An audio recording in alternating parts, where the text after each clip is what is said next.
জয় শ্রীকৃষ্ণ। রাধে রাধে। আশা করব ভক্তরা মাতাজিরা আপনারা সবাই ভগবান শ্রীকৃষ্ণ এবং শ্রীমতী রাধারানীর কৃপায় সবাই ভালো আছেন। আজ সনাতন ধর্মের প্রচারক কৃষ্ণদাস সুজিত নাহা আবার আপনাদের সামনে উপস্থিত হয়েছি। যে ভক্তরা মাতাজিরা আবার কিন্তু একটা কি একাদশী চলে এসছে। এটা কি? এটা হলো চৈত্র মাসের কৃষ্ণপক্ষী একাদশী। 2025-এর এই একটা সুন্দর একাদশী। এটা কবে হবে? মার্চ মাসের 26 তারিখ না 27 তারিখ? আজকে এই ভিডিওতে জানতে পারবেন। এবং এই একাদশীর নাম কি বা এই একাদশীর মাহাত্ম্য কি? যে সর্বপাপ বিনাশকারী একটা একাদশী এসছে, এর মাহাত্ম্য আপনারা যদি শুরু থেকে শেষ পর্যন্ত শ্রবণ করেন তাহলে আপনারা বুঝতে পারবেন যে পৃথিবীর যেখানেই থাকুন প্রত্যেকটা সনাতন ধর্মী মানুষরা কেন এই চৈত্র মাসের কৃষ্ণপক্ষী একাদশী ভগবান শ্রীকৃষ্ণকে সম্প্রীতি বিধান করার জন্য আপনারা এই একাদশীটা পালন করবেন। এবং আরও এই একাদশীতে আপনি কি কি আহার করতে পারবেন এবং একাদশীতে আপনি কি কি বর্জন করতে হবে, বা যারা এখনও কৃষ্ণ প্রসাদ বা নিরামিষ আহার গ্রহণ করা শুরু করেননি, যারা আমিষ আহার গ্রহণ করছেন, তারা এই একাদশীটা কিভাবে পালন করবেন ভক্তরা মাতাজিরা। তাই ইতিমধ্যে যারা আমাদের এই কৃষ্ণকথা সুজিত নাথ চ্যানেলটা সাবস্ক্রাইব করেছেন তারা অবশ্যই ভগবান শ্রীকৃষ্ণ এবং শ্রীমতী রাধারানীর কৃপা সংগ্রহ করবেন। যারা নতুন ভক্ত ভিউয়ার্স মাতাজি আছেন সবার চরণে প্রণতি নিবেদন, আপনারা আমার এই চ্যানেলটা সাবস্ক্রাইব করে বেল আইকন অন করে অল করে রাখুন। তাহলে আপনি পৃথিবীর যেখানেই থাকবেন সেখান থেকে ঘরে বসে সুন্দর নির্মল বাংলা ভাষায় আপনি একাদশী এবং সমস্ত সনাতন ধর্মের সব নিয়মকানুনগুলো এবং সঠিক সময়সূচি ঘরে বসে জানতে পারবেন। আরেকটা বিশেষ কথা ভক্তরা মাতাজিরা, একাদশী দিন আমি রাতে বিশেষ প্রার্থনায় বসি। যারা এর আগে এই একাদশীতে আপনাদের নাম এবং গোত্র পাঠিয়েছিলেন তাদের প্রয়োজন নেই।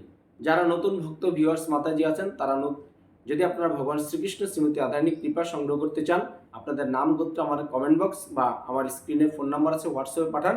আমি একাদশী দিন রাতে বিশেষ প্রার্থনায় বসে আপনাদের নাম গোত্র গোলকধাম বৃন্দাবনে ভগবানের এবং শ্রীমতী রাধারানীর চরণে প্রেরণ করব, যাতে আপনারা সংসার জীবনে সবাই ভালো থাকতে পারবেন। তাই এখন আসি মূল পর্বে। যে এই যে একটা একাদশী চলে এসছে, এর আগের একাদশীটা আমরা আমলকি একাদশী করেছিলাম, আর এটা চলে এসছে কি ফাল্গুন মাসের পরেই চৈত্র মাস। এখন যেহেতু চারিদিকে একটু তাপদাহ চলছে, গরম শুরু হয়ে গেছে আমাদের বিশেষ করে ওয়েস্টবেঙ্গলে এবং বিভিন্ন জায়গায়, ভারত বাংলাদেশের বিভিন্ন স্থানে পৃথিবীর গ্রীষ্ম শুরু হয়ে গেছে। তাই এই গ্রীষ্মকালে যে চৈত্র মাসের কৃষ্ণপক্ষী একাদশী পাপ মোচনী নামে বিখ্যাত ভক্তরা মাতাজিরা। এটা কি?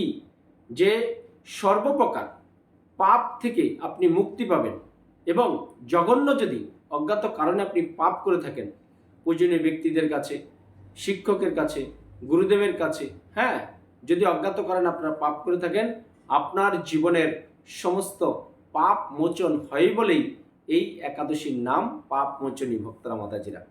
তাই এটা কবে হবে? আসছে, যেটা চান্দ্রপঞ্জিকা এবং বৈষ্ণব পঞ্জিকা মতে সর্বশাস্ত্র সিদ্ধান্ত হয়েছে, আগামী 26শে মার্চ বুধবার আপনারা এই একাদশীটা পালন করবেন। এবং এই একাদশীর পালনার সময় হলো 5টা 34 থেকে 9টা 39 পর্যন্ত। এর আগের আমলকি একাদশীটা কী হয়েছিল? পালনের টাইম কম ছিল, তাই আপনারা কিন্তু এটা অনেকটা সময় পেয়ে যাবেন। আমরা স্ক্রিনে দিয়ে দেবো পালনার সময়সূচি, আপনারা সেখান থেকে সংগ্রহ করবেন এবং পরবর্তী ভিডিও আসছে। এটা আজকে মাহাত্ম্য নিয়ে আমি আজ উপস্থিত হয়েছি। পাপ মোচন একাদশী, আপনারা অবশ্যই এই একাদশীর মাহাত্ম্যটা শ্রবণ করবেন ভক্তরা মাতাজিরা। তাই একাদশীর বিষয়ক কথাগুলো কি একই হয়, কারণ ব্রতের কথা তো কেউ নতুন করে কোনো লিখতে পারে না। ভগবান শ্রীকৃষ্ণ আমাদেরকে শাস্ত্রে যেটা দিয়েছেন সেটাই আমরা প্রচার করি ইউটিউব চ্যানেলের মাধ্যমে ভক্তরা মাতাজিরা। তাই একাদশী ভিডিওতে সব পুরনো ভিউয়ার্স ভক্ত মাতাজি দেখে না, কিছু নতুন নতুন ভক্ত ভিউয়ার্স মাতাজি আছে, তো তারা অবশ্যই এই একাদশীর নিয়মগুলো জেনে আপনারা অবশ্যই একাদশীটা পালন করবেন। যারা এখনও একাদশী শুরু করেননি ভক্তরা মাতাজিরা, তারা কিন্তু এই পাপ মোচনী একাদশী থেকে আপনি শুরু করতে পারেন। আপনার জীবনের সমস্ত পাপ মোচন হয়ে আপনি সংসার জীবনে ভালো থাকতে পারবেন, বন্ধু বান্ধব আত্মীয় স্বজন সবাইকে নিয়ে। তাই একাদশীটা কি করবেন? যারা আমিষ আহার গ্রহণ করেন তারা একাদশীর 3 দিন নিয়ম, আগের দিন একাদশী দিন, একাদশীর পরের দিন নিরামিষ বা কৃষ্ণ প্রসাদ গ্রহণ করে আপনি একাদশী করতে পারবেন। এমন নয় যে শাস্ত্রে যে সাধু সন্ন্যাসী বা কৃষ্ণ প্রসাদ বা যারা নিরামিষ আহার গ্রহণ করে তারাই শুধু একাদশী করবে। সমাজের সব শ্রেণীর মানুষরা, শাস্ত্রে বলেছে 8 থেকে 80 সবার করা উচিত একাদশী। তাই আপনারা নির্ভাবনায় নির্দ্বিধায় কারো কথায় কোনো পা না দিয়ে যে বাংলা ক্যালেন্ডারে এই তারিখ, ইংরেজি ক্যালেন্ডারে এই তারিখ, পঞ্জিকায় এই তারিখ, এইসব কোনো দিকে না তাকিয়ে যেটা সর্বশাস্ত্র সিদ্ধান্ত হয়েছে আগামী 26শে মার্চ বুধবার আপনারা এই একাদশীটা পালন করবেন। চৈত্র মাসের এটা কৃষ্ণপক্ষী একাদশী, যার নাম পাপ মোচনী। এটা কিন্তু যুধিষ্ঠির এবং শ্রীকৃষ্ণ সংবাদে সেই মাহাত্ম্যটাই আছে ভক্তরা মাতাজিরা। আর একাদশী দিন কি আপনি একটু তাড়াতাড়ি উঠবেন, ব্রাহ্মমুহূর্তে উঠে স্নান করে ভগবান শ্রীকৃষ্ণকে বিভিন্ন সুগন্ধি পুষ্প ফুল দিয়ে সাজাবেন। এবং একাদশী দিন বিশেষ করে ভগবান শ্রীকৃষ্ণের চরণে আপনি প্রতিদিন যে তুলসীপত্র দেন তার চেয়ে অনেক অনেক বেশি তুলসীপত্র দেবেন। তাহলে কী হবে, ভগবান শ্রীকৃষ্ণ আপনার প্রতি সুপ্রসন্ন হবে। ভগবান শ্রীকৃষ্ণকে সুন্দর ফুল দিয়ে আপনি মালা পরিয়ে সাজাতে পারেন, যাদের বাড়িতে বিগ্রহ আছে, চিত্রপট আছে। হ্যাঁ, এবং একাদশী দিন আপনি কি পঞ্চশস্য আহার বর্জন করবেন। হ্যাঁ, অনুকল্প প্রসাদ আপনি গ্রহণ করবেন, সেটা করে একাদশী করতে পারেন। বাড়িতে যদি কারো একাদশী করতে অসুবিধা হয়, আপনি কি করবেন, নিকটস্থ ইস্কন মন্দির বা রাধাকৃষ্ণ মন্দির বা গৌরীয় যদি কোনো মঠ থাকে সেখানে ভক্তদের সাথে সামিল হয়ে সামান্য অর্থের বিনিময়ে আপনি অনুকল্প প্রসাদ গ্রহণ করে সারাদিন আপনি বিভিন্ন শাস্ত্র অধ্যয়নের মাধ্যমে, সাধুসঙ্গের মাধ্যমে, বৈষ্ণব সঙ্গের মাধ্যমে আপনি একাদশীটা পালন করুন। শাস্ত্রে কি বলেছে, যে সাধুসঙ্গ সর্বশাস্ত্রে কয়, লবমাত্র সাধুসঙ্গে সর্বসিদ্ধি হয়। লবমাত্র মানে কিঞ্চিত পরিমাণও যদি আপনি প্রকৃতপক্ষে নিষ্ঠার সাথে প্রকৃত সাধুদের সঙ্গ করতে পারেন, তাহলে আপনার সকল প্রকার সিদ্ধি, সাধনা, ধ্যান, তপস্যা করে যে আপনি ফল সঞ্চয় করবেন, সেই সাধুসঙ্গের প্রভাবে আপনি তা সঞ্চয় করতে পারবেন। তাই ভক্তার মাতাজিরা, আপনারা সাবুর পাবর, সাবুর বুনা, সাবুর পায়েস, বিভিন্ন রকম ফল ভগবান শ্রীকৃষ্ণকে ভোগ নিবেদন দিয়ে আপনারা সেটা অনুকল্প প্রসাদ গ্রহণ করবেন। এবং পরের দিন পারণা করবেন অবশ্যই 9:34 থেকে 5:34 থেকে 9:39 মধ্যে, মানে ওই 5:30 থেকে 9:30 মধ্যে পারণা করবেন। পারণা এই জন্যই করতে হবে, কারণ একাদশী আপনি যে পঞ্চশস্য আহার বর্জন করলেন, একাদশীর পরের দিন এই পারণার সময়ে, নির্দিষ্ট সময়ে পঞ্চশস্য আপনি দই, চিড়া, মিষ্টি, হ্যাঁ, মুড়ি, এসব পঞ্চশস্য জাতীয় বা ভোগ, অন্ন, ব্যঞ্জন রন্ধন করে ভগবান শ্রীকৃষ্ণকে ভোগ নিবেদন করে আপনি সেটা এই পারণা মন্ত্র বলে আপনি অবশ্যই পারণা করবেন। তাহলে কিন্তু আপনি একাদশীর 100% ফলটা সঞ্চয় করতে পারবেন। তাই এই একাদশীটা আপনারা ছোট বড় পরিবারের সবাই মিলে আনন্দ সহকারে এই একাদশীটা অবশ্যই করবেন, কারণ আপনার জীবনের সমস্ত পাপ মোচন হবে। দেখুন, আমরা চলার পথে জানি না কে কতটা পুণ্য করছি, পাপ কিন্তু আমরা কেউ না কেউ কিছু করছি। তাই এই যে অজ্ঞাত কারণে পাপ করা বা জেনে পাপ করা, জানি না আমরা কখনো বৈষ্ণবের চরণে পাপ হয়ে যাচ্ছে, সাধুদের চরণে পাপ হয়ে যাচ্ছে, তাই সমস্ত পাপ মোচন হয়ে যাবে শুধু এই একটা একাদশীতে ভক্তরা মাতাজিরা। তাই আপনারা চৈত্র মাসের কৃষ্ণপক্ষিয়া আগামী 26শে মার্চ বুধবার এই পাপ মোচনী একাদশী ব্রত করে আপনার জীবনের সমস্ত পাপ মোচন করুন। এখন আপনারা নিষ্ঠার সহিত শ্রবণ করুন এই একাদশীর মাহাত্ম্য। হরে কৃষ্ণ। যুধিষ্ঠির শ্রীকৃষ্ণকে বললেন, হে জনার্দন, চৈত্র মাসের কৃষ্ণপক্ষের একাদশীর নাম ও মাহাত্ম্য কৃপা করে আমাকে বলুন। শ্রীকৃষ্ণ বললেন, হে ধর্মরাজ যুধিষ্ঠির, আপনি ধর্ম বিষয়ক প্রশ্ন করেছেন। এই একাদশী সকল সুখের আধার, সিদ্ধি প্রদানকারী ও পরম মঙ্গলদায়ক, সমস্ত পাপ থেকে নিস্তার বা মোচন করে বলে এই পবিত্র একাদশী তিথি পাপ মোচনী নামে প্রসিদ্ধ। ভগবান শ্রীকৃষ্ণের কাছে যুধিষ্ঠির মহারাজ জানতে চেয়েছে যে এই চৈত্র মাসের কৃষ্ণপক্ষী একাদশীর মাহাত্ম্য আমাকে শ্রবণ করান। তখন ভগবান শ্রীকৃষ্ণ উত্তরে বলছেন যে আপনি মহাভাগ খুব সুন্দর ধর্ম বিষয়ক প্রশ্ন করেছেন, যে সর্বসুখদায়ক এবং জীবনের সমস্ত পাপ মোচন করে বলে এবং সর্বসিদ্ধি দান করে, তাই এই একাদশীর নাম হয়েছে পাপ মোচনী একাদশী। রাজা মান্দাতা একবার লোমশ মুনিকে এই একাদশীর কথা জিজ্ঞাসা করেছিলেন। তার বর্ণিত সেই বিচিত্র উপাখ্যানটি আপনার কাছে বলছি, আপনি মনোযোগ দিয়ে তা শ্রবণ করেন। রাজা মান্দাতা একসময় কি হয়েছে, সে লোমশ মুনিকে এই একাদশীর কথা জিজ্ঞাসা করেছিলেন। তাই লোমশ মুনি রাজা মান্দাতাকে যে এই একাদশীর মাহাত্ম্যটা শ্রবণ করিয়েছে, এখন ভগবান শ্রীকৃষ্ণ যুধিষ্ঠির মহারাজকে সেই মাহাত্ম্যই আবার শ্রবণ করাচ্ছে, বলছে মনোযোগ দিয়ে তা আপনি শ্রবণ করুন। তাই প্রাচীনকালে অতি মনোরম চৈত্ররথ পুষ্প উদ্যানে মুনিগণ বহু বছর ধরে তপস্যা করতেন। একসময় মেধাবী নামে এক ঋষিকুমার সেখানে তপস্যা করছিলেন। মঞ্জুঘোষা নামে এক সুন্দরী অপ্সরা তাকে বশীভূত করতে চাইল। কিন্তু ঋষি অভিশাপের ভয়ে সে আশ্রমের 2 মাইল দূরে অবস্থান করতে লাগলো। বীণা বাজিয়ে মধুর স্বরে সে গান করত। একদিন মঞ্জুঘোষা মেধাবীকে দেখে কামবাণে পীড়িতা হয়ে পড়ে। এদিকে ঋষি মেধাবীও অপ্সরার অনুপম সৌন্দর্য দেখে মুগ্ধ হয়। একসময় কি হয়েছে যে বিভিন্ন চৈত্ররথ পুষ্প উদ্যানে মুনিগণ তপস্যা করতেন।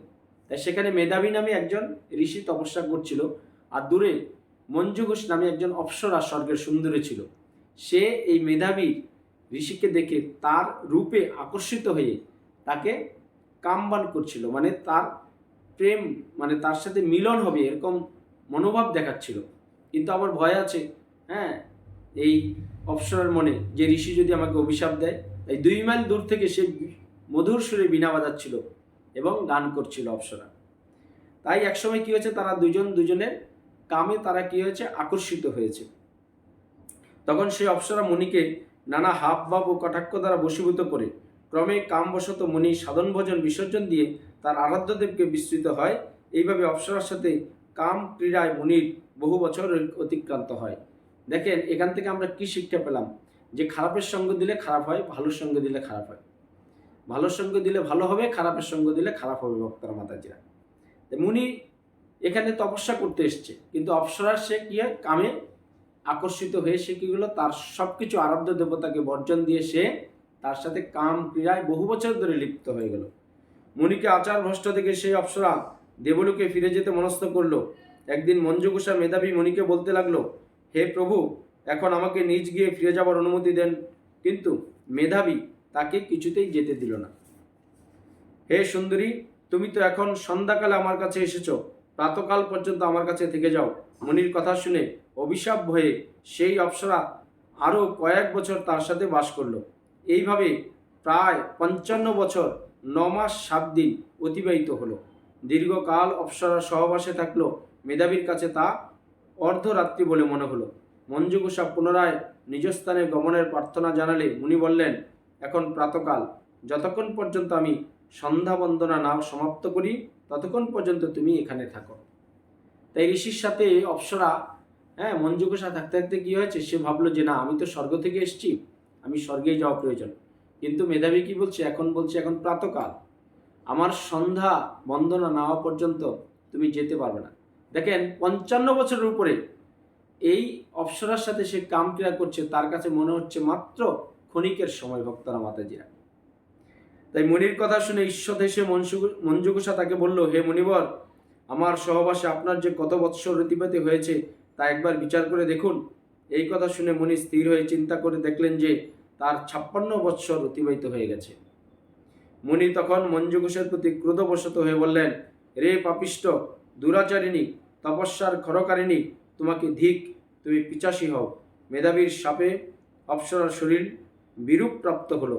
তখন সে অবনত মস্তকে মুনির কাছে সাপ মোচন উপায় জিজ্ঞাসা করলেন।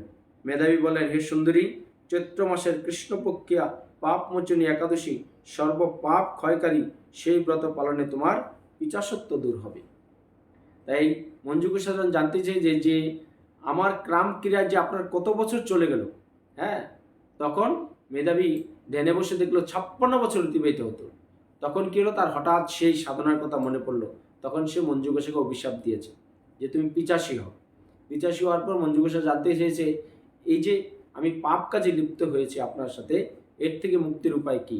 তখন আবার ঋষি বলছে যে তুমি চৈত্র মাসের কৃষ্ণপক্ষিয়া পাপ মোচনী একাদশী করো, সব পাপ ক্ষয় হয়ে তুমি আগের মতোই আবার স্বর্গের অপ্সরায় পরিণত হবে।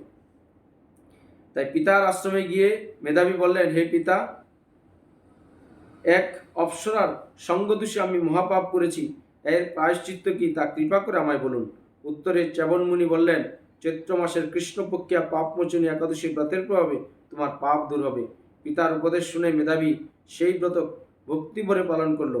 তার সমস্ত পাপ দূর হলো। পুনরায় তিনি তপস্যার ফল লাভ করলেন। তাই মেধাবীরও যখন সদ্জ্ঞান আসলো তখন সে বাবার গৃহে গেছে। চ্যবনমুনির সন্তান ছিলেন মেধাবী। তাই গিয়ে বলছে, আমি এক পাপী, এই পিচাসিনীর কাম আকৃষ্ট হয়ে আমি পাপ করেছি, এই পাপ থেকে কী করে মুক্তি পাবো? তখন আবার চ্যবনমুনি বলছে, তুমি চৈত্র মাসে কৃষ্ণপক্ষিয়া পাপমোচনী একাদশী ব্রত পালন করো, তাহলে তোমার সমস্ত পাপ ক্ষয় হবে। তাহলে ভক্তরা মাতাজিরা আমরা জেনে সবাই কিন্তু সমগ্র বিশ্বের সনাতনদের মানুষরা ছোট বড় মাঝারি বৃদ্ধ সবাই এই চৈত্র মাসের কৃষ্ণপক্ষিয়া পাপমোচন একাদশী সবাই নিষ্ঠার সাথে করলে কি হবে, আমাদের জীবনের সমস্ত পাপ ক্ষয় হয়ে যাবে। তাই ওই ব্রত পালনের ফলে পিছাসত্ব থেকে মুক্ত হয়ে দিব্য দেহে স্বর্গে গমন করলো। ওই যে মঞ্জু গোসাও এই ব্রত নিষ্ঠার সাথে করেছে, এদিকে মেধাবীও করেছে, দুজনেই পাপ মুক্ত হলো। হে মহারাজ, ভগবান শ্রীকৃষ্ণ আবার বলছে যুধিষ্ঠির মহারাজকে যে যারা এই পাপমোচনী একাদশী পালন করেন তাদের পূর্বকৃত সমস্ত পাপই ক্ষয় হয়। এই ব্রতকথা পাঠ ও শ্রবণে সহস্র গৌদানের ফল লাভ হয়। হরি বল হরি বল। তাই ভক্তরা মাতাজিরা আপনারা একাদশী দিন অন্তত আমার এই চ্যানেলে ভিডিও থাকা থাকবে, আপনারা একাদশীর মাহাত্ম্য শ্রবণ করবেন বা আপনি কাউকে পাঠ করে শ্রবণ করাবেন। তাহলে কি হবে, পাঠক এবং শ্রোতা আমরা উভয়েই সহস্র গাবিদানের ফল সঞ্চয় করতে পারব। কিভাবে? যার একটা দুটো তিনটা নয়, 1000 গাবিদান, লক্ষ লক্ষ কোটি কোটি টাকার ব্যাপার, কিন্তু একটা মাহাত্ম্য শ্রবণেই আমরা সহস্র গাবিদানের ফল সঞ্চয় করতে পারব। তাই আমরা জেনে এই একাদশীটা সবাই আপনি বন্ধু বান্ধব পরিজন আত্মীয়স্বজন সবার মধ্যে একটু শেয়ার করে দিন আজকের ভিডিওটা।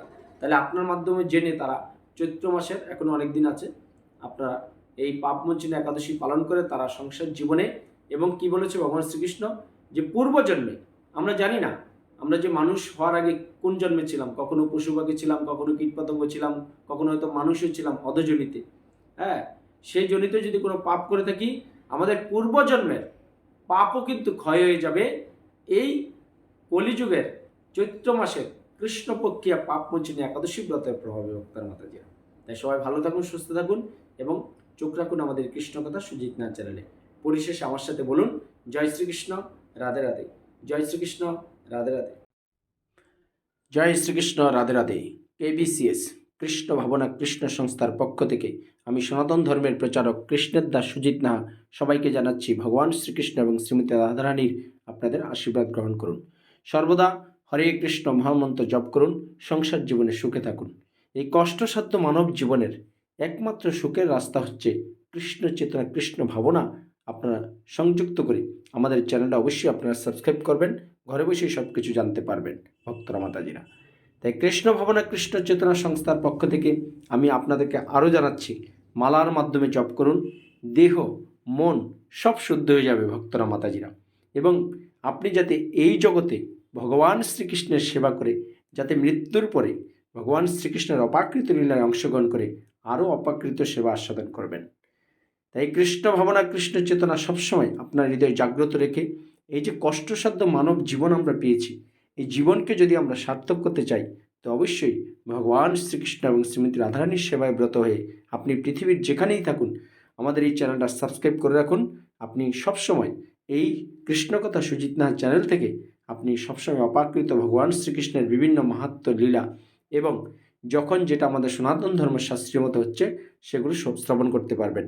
হরে কৃষ্ণ।